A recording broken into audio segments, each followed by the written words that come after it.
Let me tell you about the moment a room goes completely silent. Not the polite silence when someone says something awkward at the wrong time. Not the uncomfortable pause when a joke doesn't land and the person who told it is smiling alone while everyone else stares at their silverware. Not even the silence that follows bad news. I mean the kind of silence that fills a space like water fills a glass. Slowly, completely, deliberately until there is no air left for anyone to breathe. It was Easter Sunday, April. The dogwoods outside were blooming white against a blue sky that had no business being that beautiful. 41 people were seated at 3 mismatched tables pushed together in my mother-in-law's dining room, the kind of arrangement that only happens at big family gatherings, where the furniture doesn't quite fit but the people make it work. Out of habit and love and the particular stubbornness of families that have been doing things the same way for 30 years, my daughter Lily was sitting next to me, 9 years old. Yellow dress with small white buttons that she had picked out herself, holding it up to her chest in the store and saying, with complete seriousness, "Mom, this one makes me look like sunshine." She was right. She bought it. My brother-in-law, Marcus, had been performing for roughly 20 minutes. That's the only word for it, performing. Talking about his consulting firm, his client list, a deal he was closing, a conference in Atlanta where he had his words completely reframed. The conversation in a room full of people who needed their thinking disrupted. Everyone was watching him with the slightly glazed attention of people who have been watching the same show for years. They laughed at the right moments. They passed him the rolls. And then my husband's mother, Diane, looked down the length of the table at me. She had a particular expression on her face that I had come to recognize over 12 years, not unkind, not malicious, just settled. The expression of someone looking at something they had long ago decided they understood. She said, loud, enough that all 3 tables could hear, "It must be so nice for you, sweetheart, having a husband who actually provides for the family." I heard my daughter's fork scrape against her plate. I heard Marcus laugh, not a big laugh, a small one, the laugh of confirmation. I heard my husband, Daniel, say absolutely nothing. I looked at my plate. I looked at the ham and the scalloped potatoes, and the green bean casserole that someone brings every single year and no one has ever admitted to actually liking. And then the front door opened. What walked through that door dismantled 12 years of being invisible in about 45 seconds, but to understand why those 45 seconds mattered, why they cracked open something that had been sealed and silent for over a decade, you have to understand where I had been, what I had done, and why I had never, not once, told any of them. My name is Rachel. I grew up in Greenville, Tennessee. Population 12,000. 1 stoplight, a Dollar General, a diner called Patsy's that serves the same breakfast menu it has served since 1987, and a military recruiting office that has been in the same building since the Vietnam era, worn linoleum floors, a poster of an eagle. A desk sergeant who has been sitting behind that desk so long that he seems like a feature of the architecture rather than a person. My father was Army. My grandfather was Army. My great-uncle Curtis lost 2 fingers on his left hand at Incheon in 1950 and never once complained about it, not at Christmas, not at reunions, not when he was old and the cold made the phantom ache return. When I was 8 years old and asked him if it hurt, he looked at me with complete seriousness and said, "Less than letting it stop me would have." I did not fully understand what that meant when I was 8. I understand it completely now. I graduated high school in May. By June, I had enlisted. I had a partial scholarship to the University of Tennessee in Knoxville for nursing, a real scholarship, a good one, from a family that had scraped together the application fees and driven me to the interview in my father's truck with the broken air conditioning. I turned it down, not because I didn't have other options, not because I couldn't have gone, but because some decisions don't feel like decisions, they feel like recognitions. Like finally turning to face a direction you've been pointed in your whole life without knowing it.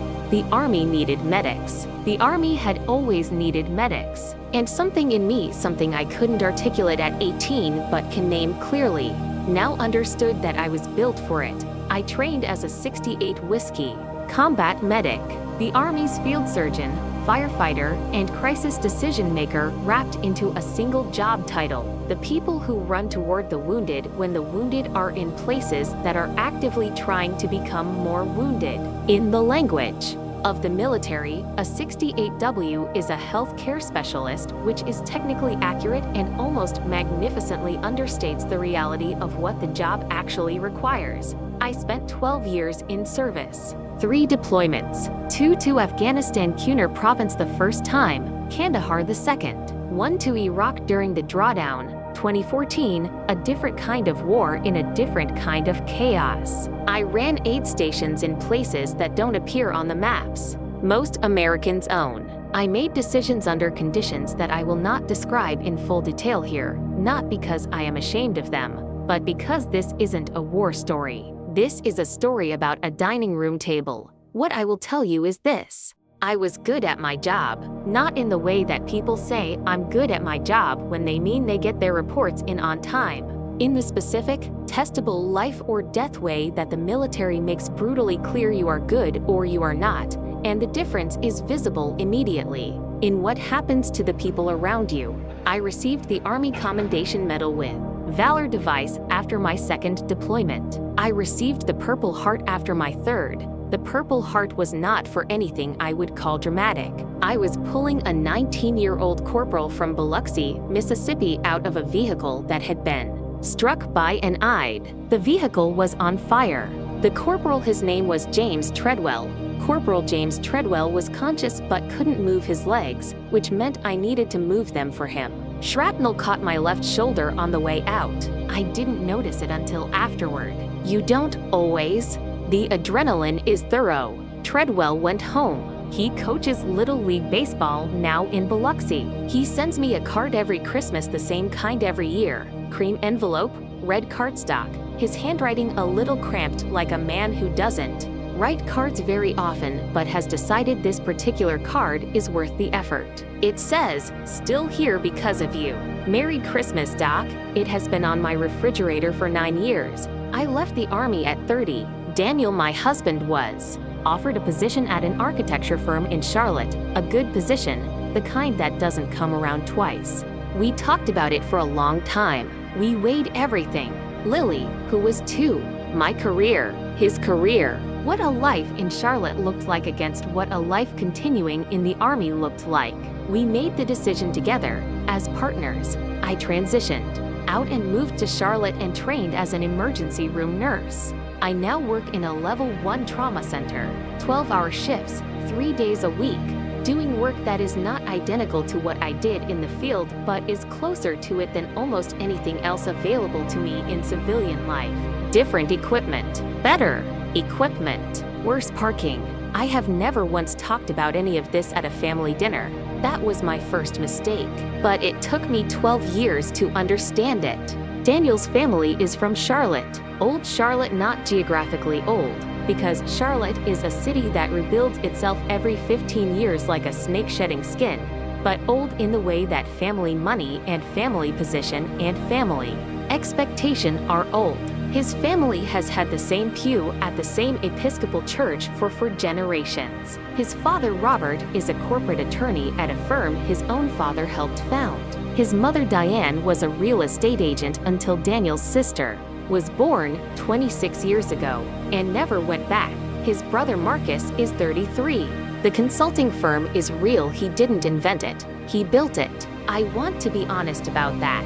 Marcus is intelligent and energetic and has the confidence of someone who has been told since childhood that his confidence is justified. His problem is not stupidity. His problem is that confidence without accurate information is just noise wearing a good suit. They are not villains. I need to say this clearly and early, because stories like this can be shaped into villain stories, and this one isn't. The people in that dining room are not bad people. They are people who have lived inside a very specific world for a very long time, and that world has certain invisible structures built into it, assumptions about what matters, who matters, how importance announces itself, and those structures are as invisible to the people inside them as the walls of the house they live in.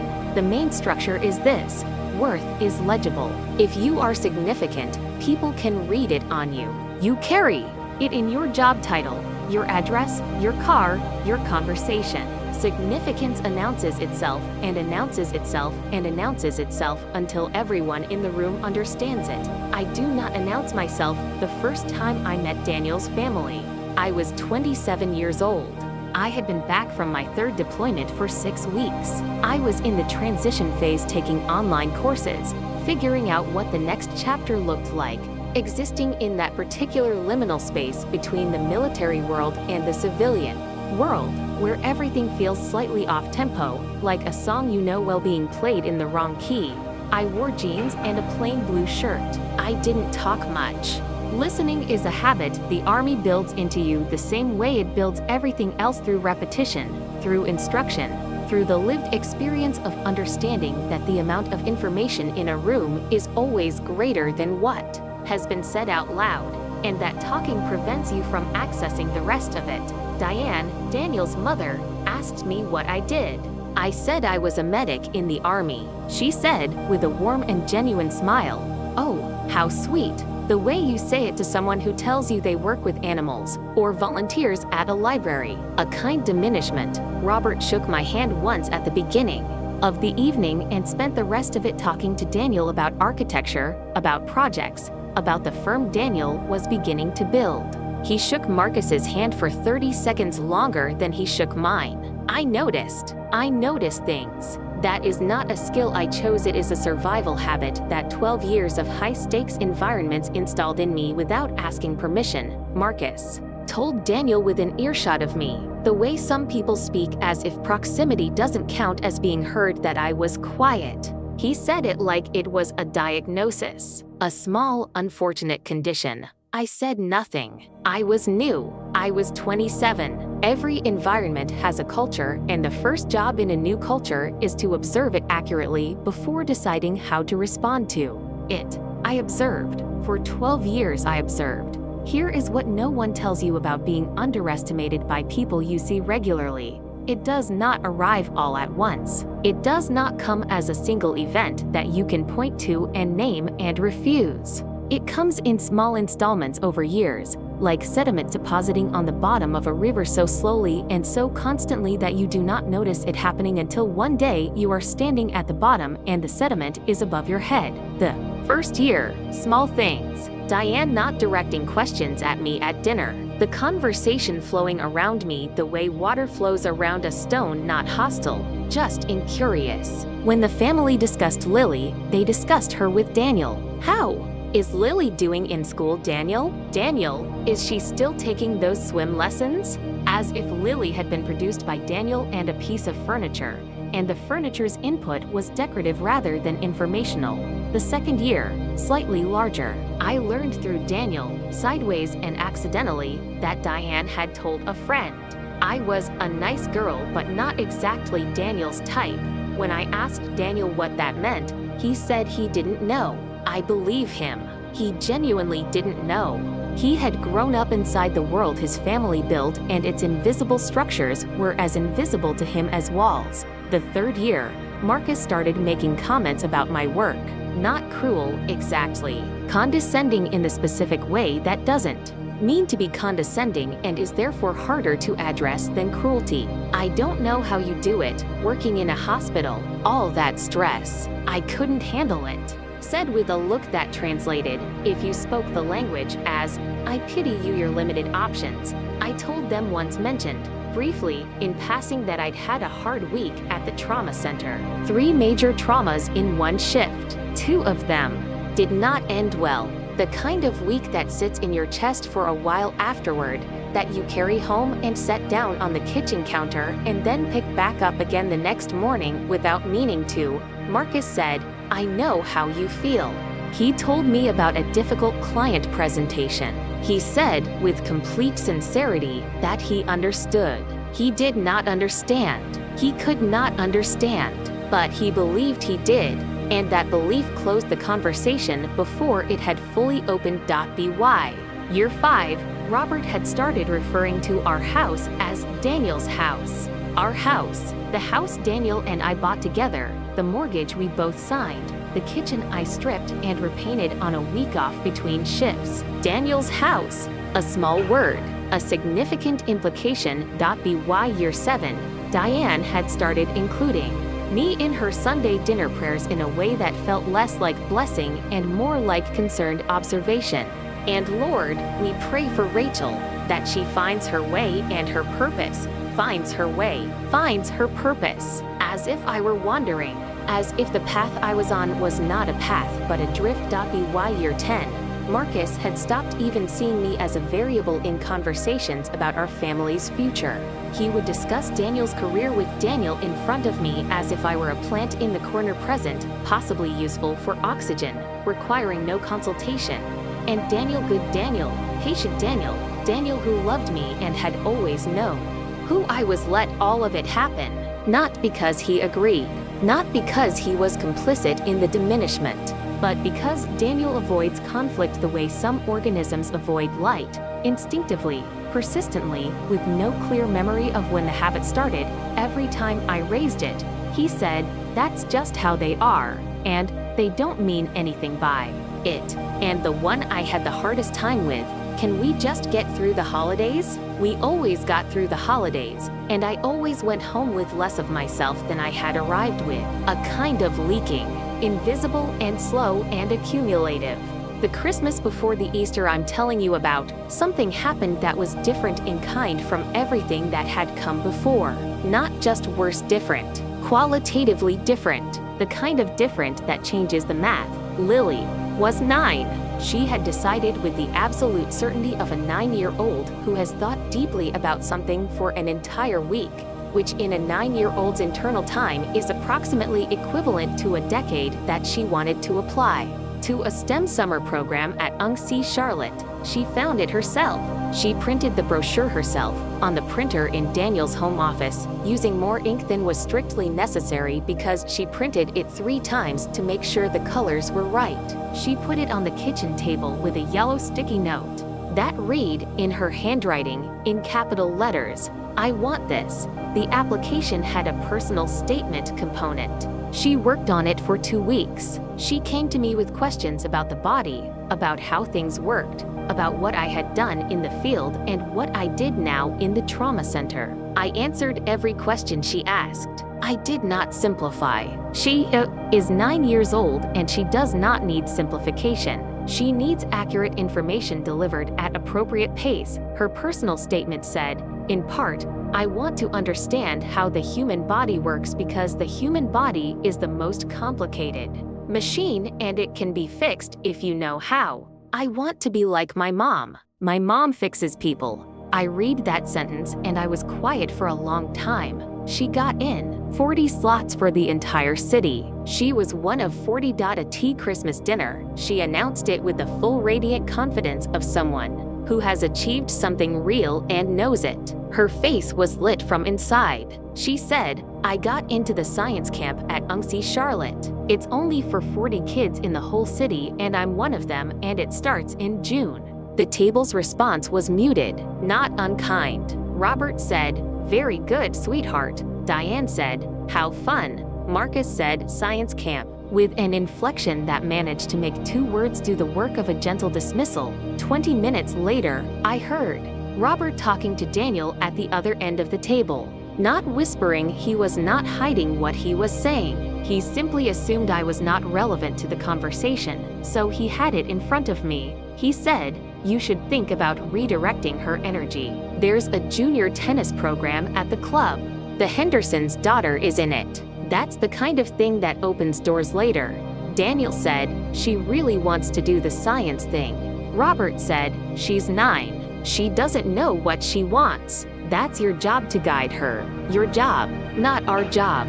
Your job. Because in Robert's architecture of how families work, guiding the children's futures was the father's domain. The mother was context, background, support staff for decisions made elsewhere. Daniel said, I'll think about it. He came home and told me about the conversation.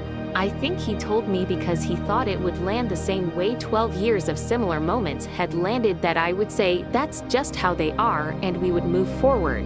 I did not say that. I said, are you actually considering it? He said, "No, of course not." I said, "Then why did you tell him you'd think about it?" He didn't have an answer. I went to bed that night and I lay in the dark for a long time. I thought about 12 years of deposits, 12 years of sediment. I thought about my daughter's face when she talked about science. I thought about your job. I thought about Corporal Treadwell's card on the refrigerator. And I made a decision. I was not going to change who I was. I was not going to walk into Easter dinner with a list of my accomplishments on a piece of paper and demand that they update their spreadsheet. I was not going to perform for them, but I was going to make one phone call. Master Sergeant Denise Caldwell. We served together on my second deployment, Cunard Province, 2011. She was in a different unit, but we overlapped at the forward operating base for several months, long enough to understand each other with the particular accuracy that high-stress shared environments create. In that kind of environment, you learn who a person is without any social scaffolding. You see what they're made of because the situation has removed everything that isn't structural. Denise is 6 feet tall. She has been a hand-to-hand combat instructor. She has the posture of someone who has spent 20 years being the most competent person in rooms full of competent people and has stopped being surprised by this. Her voice is precise and carries the way a voice carries when a person has spent years in environments where being heard the first time matters. We are not casual friends. We are the kind of friends that exist only in a specific register made by specific circumstances, durable across distance and time, requiring no maintenance because the foundation doesn't deteriorate. When I call her, we do not catch up. We get to it. I called her in January after Christmas. I explained the architecture of the situation. Not 12 years of it in detail, just the structure, the pattern, and what had happened with Lily and Robert's conversation about tennis. Denise listened without interrupting. This is one of the things about her that I have always valued. She hears everything before she speaks. It's not patience exactly, it's precision. She does not want to respond to an incomplete picture. When I finished, she said, "What do you need?" I said, "I need you to come to Easter dinner." A pause. She said, "Do they know who you are?" I said, "No." A longer pause. She said, "Oh, I am absolutely coming to Easter dinner. I should tell you who Denise Caldwell is. In the specific sense, she is a recipient of the Distinguished Service Cross. There are fewer than 300 living recipients of the Distinguished Service Cross in the United States. It is the second highest military decoration the United States Army awards. There is only one medal that outranks it, and that is the Medal of Honor. The Distinguished Service Cross is given for extraordinary heroism in combat, not outstanding, not commendable, not exceptional, extraordinary. The word means something specific in military regulation, and it is not chosen carelessly. Denise received hers for actions in Cunard Province in 2011. I was there. I was 40 meters away. I watched it happen. I will not tell you what she did because it is her story, not mine, and she tells it in her own words in her own time to people she chooses to tell it to. What I will tell you is that what she did saved 14 lives and that military historians have written about it. Below the Distinguished Service Cross, in the precisely ordered rows that military ceremony requires, the Bronze Star with Valor device, the Combat Action Badge, 2 Army Commendation Medals, the Afghanistan Campaign Medal with 2 campaign stars, the Iraq Campaign Medal, Unit Awards, Service Ribbons, each one representing something real that happened in a real place at a real cost. I told her she didn't have to wear her uniform. She said she was going to wear her uniform. I said, "Denise, you really don't have to." She said, "Rachel, I am absolutely wearing my uniform." I understood. I let it go. That was the plan. No theater, no arranged confrontation, no speech prepared. Just the simple, radical act of allowing the truth to be present in a room it had been absent from for too long. Easter Sunday, we arrived at noon. Lily in her yellow dress, the same one, the sunshine one, because when Lily finds something she loves, she sees no reason to change it. Daniel in a navy blazer, me in a green dress I had bought specifically. For this occasion, not because I needed armor, but because if you're going to finally occupy your full space after 12 years of making yourself smaller, you might as well look like yourself doing it. I had not told Daniel what I'd arranged. I had told him that a friend of mine from the army might stop by. He had nodded with the peaceful vagueness of a man who has learned over 12 years of marriage that a friend from the army requires no follow-up questions. The house was already loud and full when we arrived. The family in its various configurations. Daniel's parents, his sister and her husband, his aunts and uncles and cousins, the family friends who have been coming to these dinners for 30 years and are now so woven in that they occupy the same emotional category as relatives. The particular chaos of large family gatherings,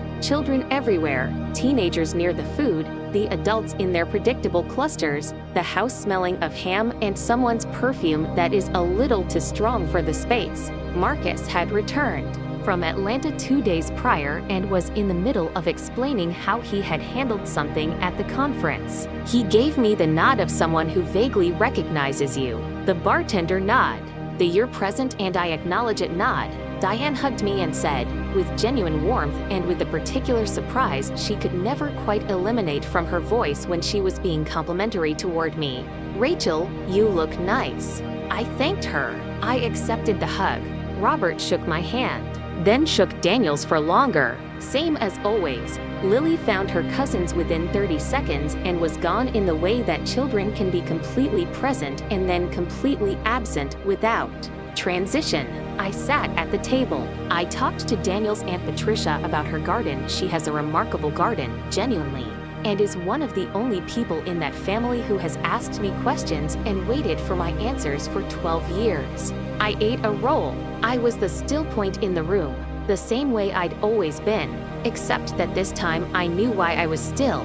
Not because I had nothing to say, because I was waiting. Lunch was served. Ham, scalloped potatoes, the green bean casserole, rolls, a salad that had clearly been assembled with effort. The noise of 41 people serving themselves and finding their seats and settling into the particular rhythm of a large family meal. And then Marcus began. It started with Atlanta. It moved to the client meeting. It went to projections for Q3. It circled back to his car, the restaurant he'd been to, a person he'd met who was very connected. 20 minutes of this, with the table as a generous and practiced audience. And then, and I believe it was unconscious, I believe he was simply following the groove his family has worn into these gatherings over years, he shifted to acknowledgement. A survey of the table. The family assembled, named and appreciated. His brother, the talented architect.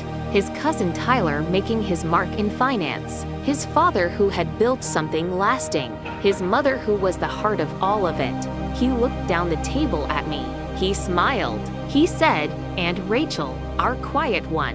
What would we do without her? Not cruel." I want to be precise about that. Not cruel, not intentional. Just the verbal equivalent of reaching out and patting something on the head. An acknowledgement that was also a diminishment, because that is sometimes how diminishment works. It wears the clothes of warmth. I heard someone laugh, lightly, because it was a light thing to say about a light person. And then Diane looked at me with what I genuinely believe she thought was affection. And she said, in the voice that carries at family dinners, the voice that everyone hears without realizing they're hearing it, "It must be so nice for you, sweetheart, having a husband who actually provides for the family."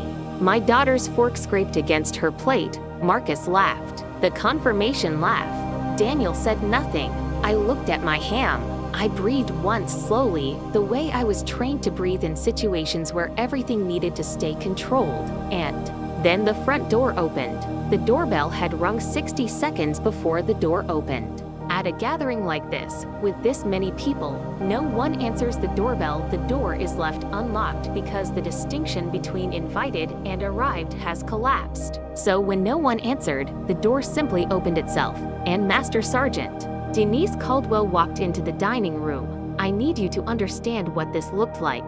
The Army service uniform, the dress blue, is not subtle. It is not designed to be subtle. It is designed to communicate something specific with precision and clarity to anyone in the room who speaks the language. And even to people who do not speak the language, it communicates something, not the specific content, but the register, the weight of it. The fact that what is represented is serious and real and earned. The dark blue jacket, the gold buttons, the name tape, the rank insignia of a master sergeant, 3 chevrons above 3 arc rockers worn on both sleeves. And on the left breast of the jacket, the awards, arranged in the precise order that military regulation dictates, each one in its designated position, each one earned in a specific place at a specific cost. At the top of the left breast, above all other awards, hanging from its red, white, and blue ribbon. The Distinguished Service Cross. It is not a small medal. It is not designed to be unnoticed. It is a bronze Maltese cross, distinctive in shape, distinctive in placement, distinctive in meaning. Anyone in that room who had any familiarity with military decorations, and Robert, who was old enough and well-read enough to have that familiarity, would know what they were looking at before Denise had spoken a word. Below it, the bronze star with the small bronze V device Valor. Below that, the rows of ribbons and campaign medals, the Combat Action Badge, the Service Awards. 20 years of service arranged on 6 inches of fabric, each piece of it earned in ways that the dining room could not fully contain. 6 feet tall. Posture so precise it seemed structural rather than chosen. The particular stillness of someone who has operated in environments where stillness is the difference between adequate and excellent. She walked through the door and 41 people stopped making sound. Not because she demanded it. Because presence that significant does not need to demand anything. It simply is, and rooms respond to it the way rooms respond to changes in pressure, completely and involuntarily. She looked across the room and found me. She gave me one nod. I gave her one nod back. And Robert Daniels' father, the corporate attorney, the man who had spent 12 years speaking past me at his own dinner table, said, in a voice I had never heard him use, a voice that was quieter and more careful than his usual one, "Good afternoon, ma'am," Denise said, with perfect evenness. "Thank you for having me. I hope I'm not interrupting." Rachel invited me, and the entire table looked at me. 41 people, all of them, at the same moment. Diane said, You know each other?" I said, "Denise and I served together 2 deployments." The room processed. This, you could feel the processing, the recalculation, the moment when a story about someone, a story you have told yourself so many times it has become invisible, begins to develop cracks. Marcus said, with genuine confusion rather than defensive performance, "You were in the Army?" I looked at him. I said, "Yes, 12 years." What happened next did not look like confrontation. It did not look like vindication. It looked, from the outside, like a dinner table conversation. But conversations can be the most significant things that happen in a room. And this one was. Denise was given a seat. Lily appeared from nowhere, without being asked, and moved herself and her plate to create space, because Lily understood, immediately and completely, that this mattered. Denise sat. Robert, who had recovered his composure, but not his earlier certainty, said, "I don't mean to be forward, but that's a remarkable collection of decorations." "May I ask?" Denise said. "Distinguished Service Cross, Bronze Star with V device, Combat Action Badge, among others." Robert sat with that. I watched him. The Distinguished Service Cross. He was old enough, informed enough, that the name landed with its full weight. I saw him understand it. He said, "Afghanistan?" Denise said, 2011 and 2013. He said, "Were you and Rachel in the same unit?" Denise looked at me, not for permission, exactly more like a check. A brief signal passed between people who understand each other without language. I gave her the smallest nod. She said, "Different units. We worked together at a forward aid station in Kunar Province. Rachel ran that station." Silence, Marcus said, and this time without performance, with actual genuine curiosity. "What does that mean, running a station?" Denise looked at him for a moment with an expression of complete neutrality. Then she said, "It means that when Helicopters brought in casualties from active firefights. Rachel was the first trained medical responder they saw. It means she made triage decisions under conditions that most experienced emergency physicians have never encountered. It means she determined in seconds who could be saved and how, and she acted on those determinations without time to second-guess them. She paused. She was 24 years old, and she was one of the finest combat medics I worked alongside in 20 years of service. The room did not move. I was looking at my plate, not from embarrassment. Exactly, I have never been embarrassed by what I did, more from the particular discomfort of being seen clearly after years of being invisible. Like stepping into strong light after a long time in shade. The seeing is not painful. The adjustment is. Under the table, Daniel's hand found mine. He held it with both of his, tight. Daniel's Aunt Patricia said, quietly, "Rachel, you've never talked about any of this." "Not once," I said. "No," she said. "Why not?" I thought about how to answer this honestly, in one sentence. I said, because it didn't seem like something anyone here was interested in. The table absorbed that. Robert cleared his throat. It took him a moment, he said, and I could hear what it cost him. The careful, deliberate attorney choosing words that would be accurate rather than defensive. He said, "That's not fair to you." I looked at him directly. "No," I said. "It wasn't." Diane looked at her plate. I watched her face while she was looking down at it. I have thought about that expression many times since what I saw moving through it. Not guilt exactly, or not only guilt. Something more like the specific vertigo of discovering that a map you have been navigating by for 12 years is wrong.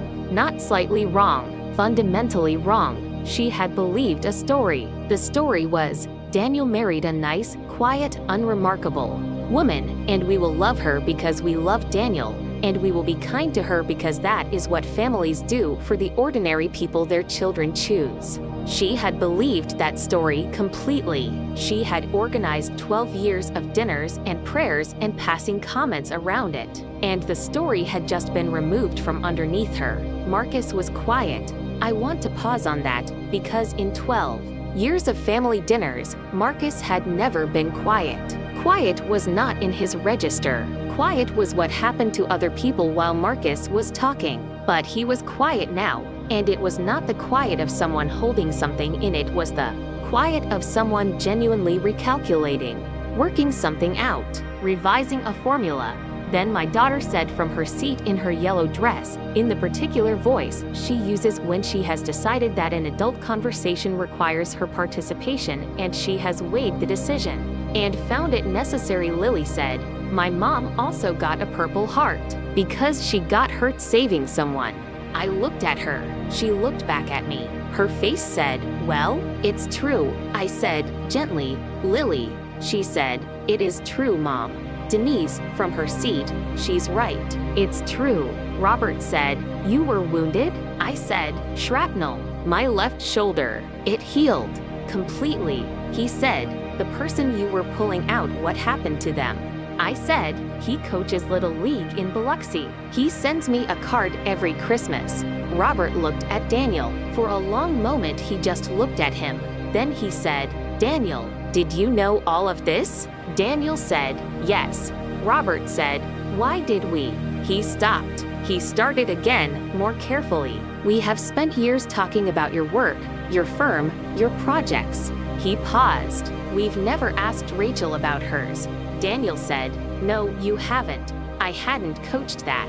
Daniel was just answering the question he was asked with the truth he knew. Sometimes the people inside a false structure, when the structure falls, are the first ones who stop trying to hold it up. I want to give Marcus his proper space here, because his part of the story matters and because I want to be fair to him. He sat quietly for several minutes after Denise spoke. The kind of quiet that a naturally performative person enters when something has genuinely disrupted the performance, not sulking, not shame spiraling, just the specific internal silence of a smart person doing actual work. Then he said, to me evenly and without theater, "I didn't know any of this." I said, "I know." He said, "That thing I said, the quiet one." He stopped. I said, I know. He said, I've been an ass. It was not a performance. It was not said for the table's benefit, or to rehabilitate his image, or to get ahead of someone else saying it first. It was just a fact, stated plainly, by someone who had just had a foundational error pointed out to him and was deciding how to respond to it. I said, not intentionally. He said, does that matter? I thought about it. Genuinely thought about it. I said, sometimes it does. Sometimes it doesn't. It depends almost entirely on what comes after. He nodded. He sat with that. He didn't say anything else for a while, but I watched him across the table for the rest of the meal. And something was different in how he was sitting. Not contrite, exactly. More like someone who has been recalibrated. Who is seeing the room? With updated information, Diane spoke to me about 20 minutes later. She said, Rachel, what I said earlier about Daniel providing, I said, I know, she said. I've had a picture in my head of who you are, and the picture was wrong. I said, yes, she said, I'm sorry. There was no dramatic pause, no tears, no declarations, just two women at a dining room table, one of them correcting a 12-year error in the simplest available words. I believe she meant it. I am not sure an apology fully accounts for 12 years, but I am not sure what would, and I am also not certain that accounting for it is the point. I said, thank you. Robert said nothing directly to me for the rest of the meal. That is his way. His way is not words, it is structure. It is action. It is the handshake he gave me before we left. Not the quick, dismissive handshake of 12 years of dinners. A real one. Both hands, firm grip, held for the length of time that communicates. I see you. I was wrong not to see you before. I see you now. I took it. While the adult table was doing the slow, necessary work of recalibration, Lily had attached herself to Denise with the focused determination of a child who has identified something important and intends to understand it fully. I watched them from across the room. Lily asking questions in rapid succession, not waiting for the end of each answer before she had the next one ready, the way she does when she is truly engaged with something. Denise answering each one with complete seriousness, without the faint condescension that adults sometimes use with children without realizing it, the slight simplification, the slightly elevated voice. She spoke to Lily the way she would speak to anyone whose questions she respected. I caught fragments across the noise of the room. What does the cross mean? How many years did you serve? Did you know you were going to be brave, or did it just happen? My mom never talks about it. Does it still feel like it was real, or does it feel like a long time ago now? And then Lily asked, how do you be brave when you're scared? I stopped talking to whoever I was talking to. I listened. Denise said, your mom taught me something once about that. She told me that brave doesn't mean you're not afraid. Brave means you've decided that the thing in front of you matters more than the fear. That's the whole thing. The whole definition. Lily thought about this for a moment. I could see her turning it over. Then she said, like science camp. I was scared they wouldn't pick me, but I decided it mattered more. Denise said, exactly like science camp. I turned away from the table and looked out the window at the backyard. The dogwood trees were in full bloom, white flowers everywhere.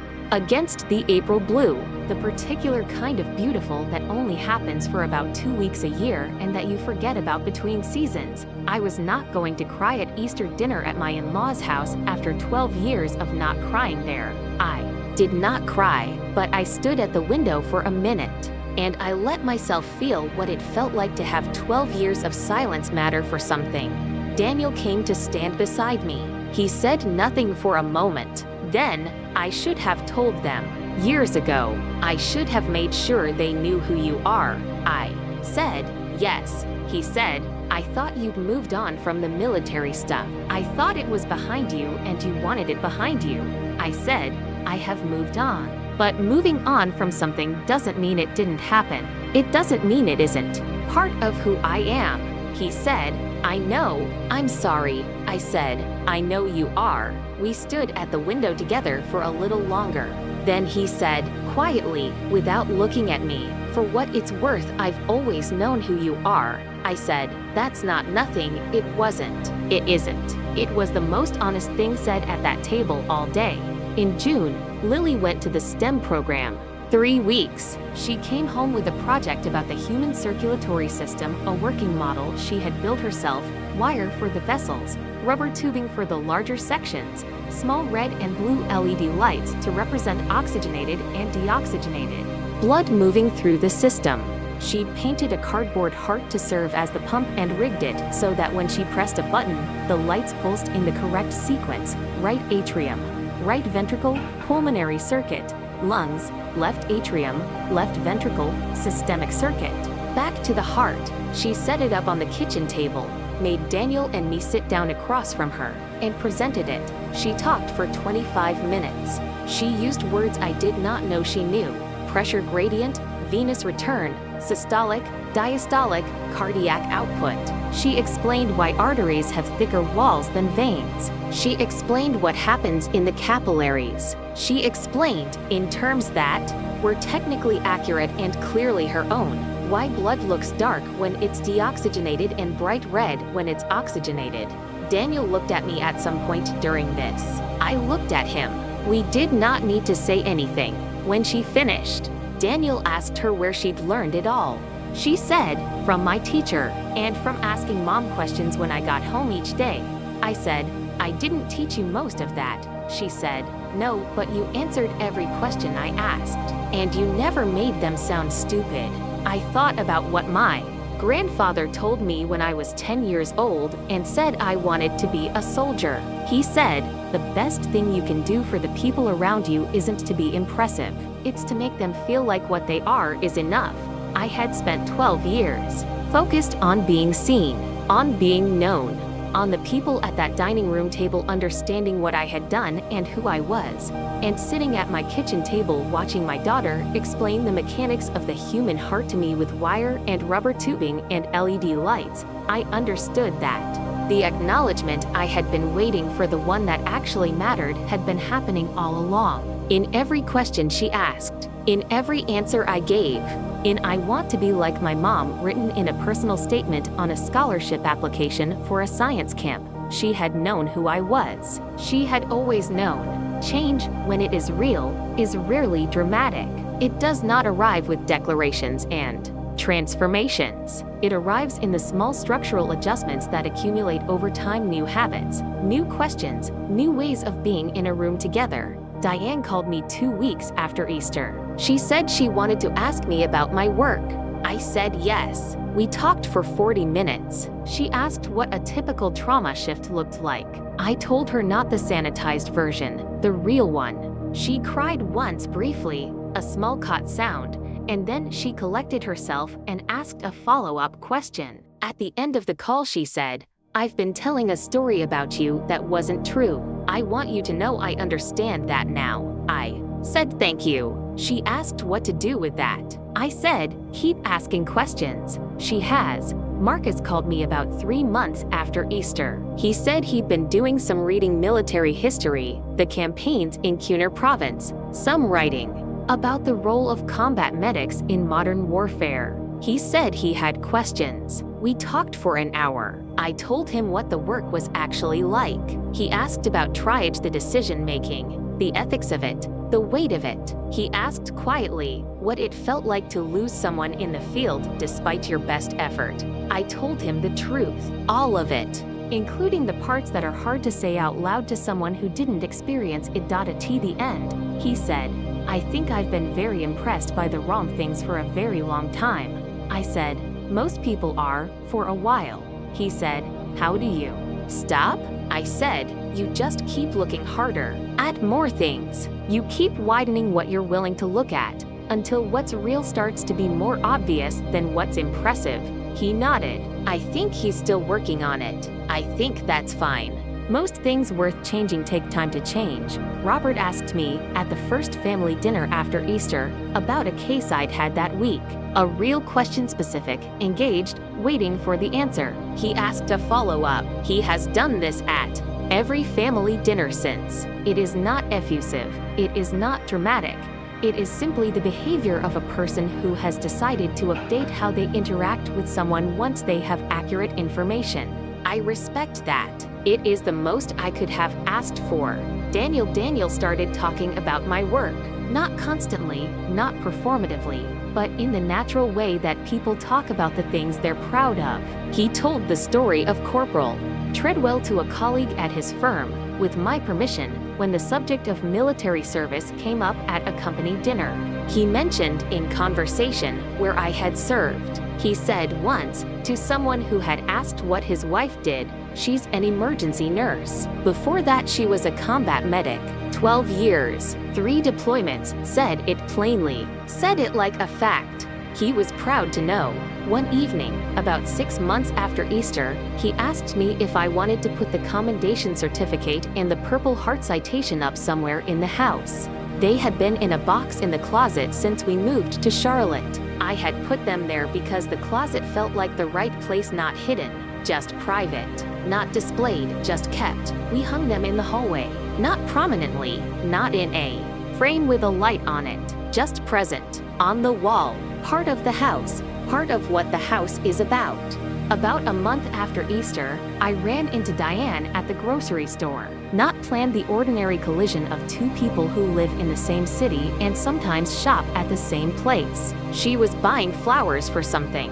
I was buying coffee and the specific brand of crackers that Lily insists are the only acceptable crackers in the universe, a position she holds with the inflexibility of someone who has thought deeply about crackers. We stopped. We talked for a few minutes about ordinary things. Lily, the weather, a new restaurant on Providence Road that neither of us had been to yet. And then Diane said, with no transition, out of the middle of the conversation, "Were you angry? All those years. Were you angry at us?" I thought about it. I did not rush to an answer.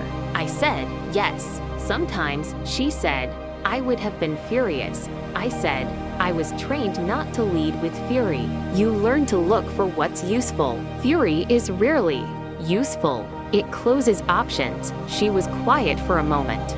Then she said, that sounds very lonely. I said, sometimes it was. She said, I'm sorry for my part in that loneliness.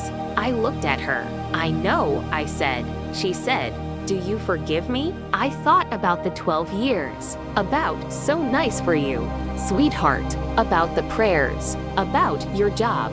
About all of the small deposits of diminishment laid down so regularly over so long that they had changed the shape of the riverbed. I thought about Lily and the circulatory system model pulsing red and blue on the kitchen table. I thought about Corporal Treadwell's card.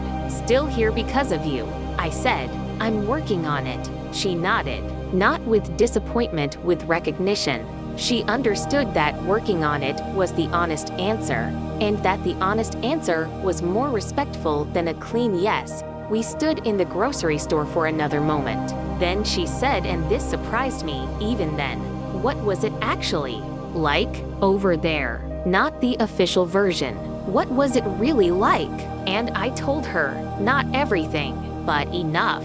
Enough that she understood what the years had contained. Enough that when she looked at me from that point forward, she was looking at a real person and seeing a real person, not the comfortable story she'd told herself for 12 years. I went home, made Lily's after-school snack, sat at the kitchen table while Lily told me about her day, something about a disagreement with a friend, something about a math test, something about a book she was reading that she thought I would like. Normal things, real things. I felt, and I want to be precise about this, because I don't want to oversell it, I felt present, fully present. Not like someone who had won something, not like someone who had been vindicated, just like someone sitting at their own kitchen table, in their own life, taking up the space that was always theirs. That feeling is worth 12 years of waiting for. It might be worth more than that. There is something my grandfather said to me when I was very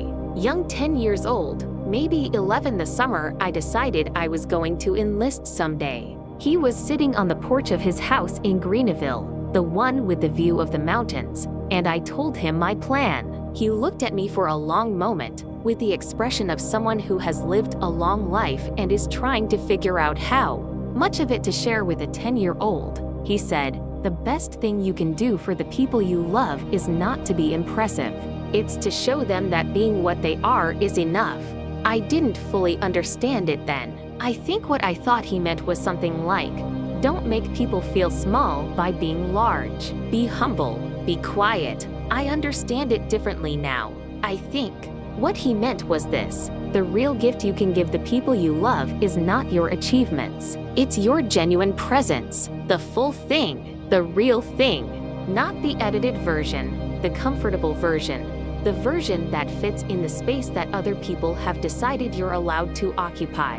I gave my family the family I had married into a diminished version of myself for 12 years. I did it because I was trained to be the still point. I did it because the room didn't make space for the full thing. I did it because getting through the holidays felt like the achievable goal, and achieving it felt like enough. It wasn't enough. Not for me. Not for Lily. Not for what I was trying to show her about how much space her own life deserves to occupy. Lily starts middle school in the fall. She has a circulatory system model that pulses red and blue when you press a button. She has opinions about crackers and books and what she's going to be when she grows up that change every 2 weeks and are always stated with complete conviction. She already knows, at 9 years old, the difference between being afraid of something and letting the fear stop her. She learned that from me, not from anything I said, from what she watched me do. That is the whole thing. That is all of it. The real inheritance we give our children is not what we tell them. It is what they watch us do when we think no one is paying attention. She was always paying attention. So here's my question for you. And I mean it as a real question, not a prompt, not a provocation, but something I actually want you to think about. Is there someone in your life who has decided who you are based on a story that isn't true? Someone who has mistaken your silence for emptiness? Your calm for absence of substance? Your choice not to perform for evidence that there is nothing worse performing? Have you let them? Not because you were weak, because you were exhausted. Because getting through the next gathering felt like the only goal that was achievable. Because somewhere along the way, staying quiet started to feel like a form of dignity. It isn't. Dignity is knowing who you are, and sometimes not always, but sometimes knowing who you are means letting other people know it too. Not to impress them, not to win, but because the truth has a right to exist in rooms, and because someone in your life is watching what you teach them about how much space their own truth deserves to occupy. Tell me in the comments, have you ever been the quiet one at a table that had completely wrong ideas about who you were? What finally changed it? What did it cost? And what did it give back? I'll be reading all of them.